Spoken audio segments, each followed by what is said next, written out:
Alrighty, got the arrow shroud off. You got a whole bunch of 10mm here. This comes off by hand, just a plastic nut. And in a few places here you have little plastic clips. Here's the bolts, clips, nut. There's 10, 5, and 1. There's 2 plastic on this side, 3 plastic on this side, including back here, and 2 here. 1 here, 1 here. Then all the bolts are here and here. And then the one just comes off by hand. This is attached right there. Interesting.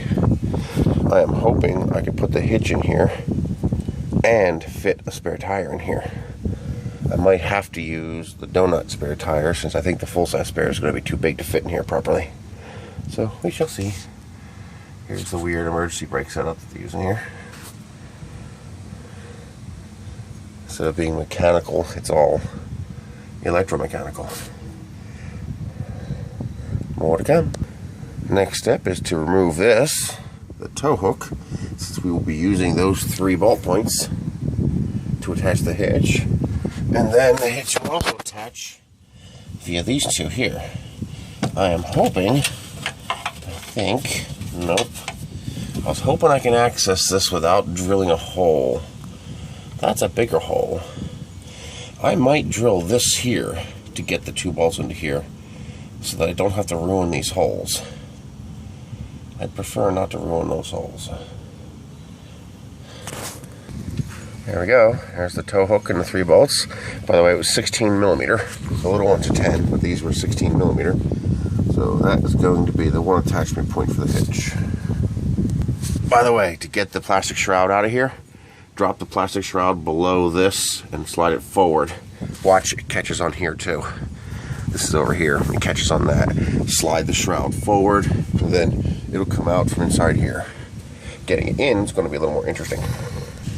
Okay, you have to drill this hole big enough to allow this to pass through. So you pass the first one through to here, and then you pass the second one through its own hole here, using the little fishing wire they give you. So the bolt just threads right onto that. It's pretty cool, actually. And now I get to install the hitch. There we go. Those 2 bolts are in.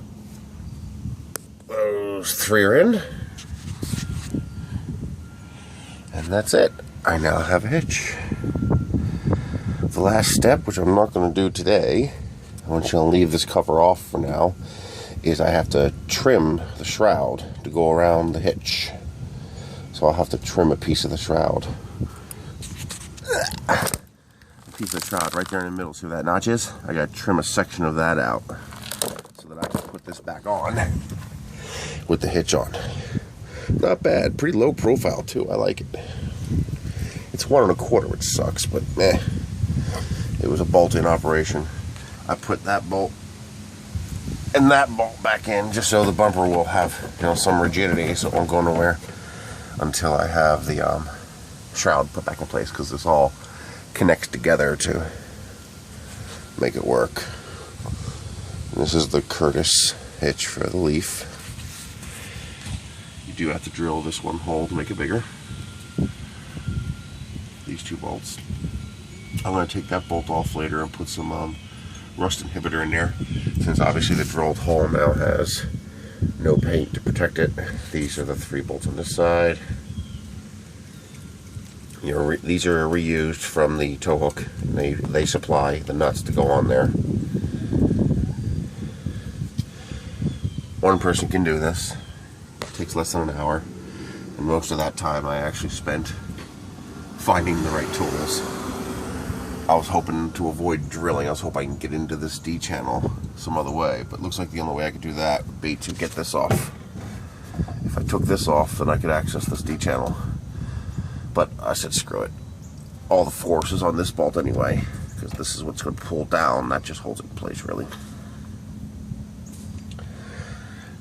Not bad. And it's per instructions. That's what they suggest. I was just hoping to avoid to compromise the paint.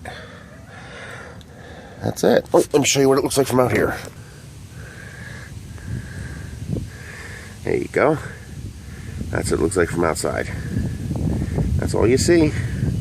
Not bad. I'm impressed.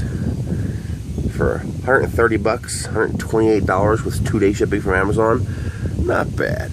And plus 20 bucks for a stainless steel ball, so I don't want no rust.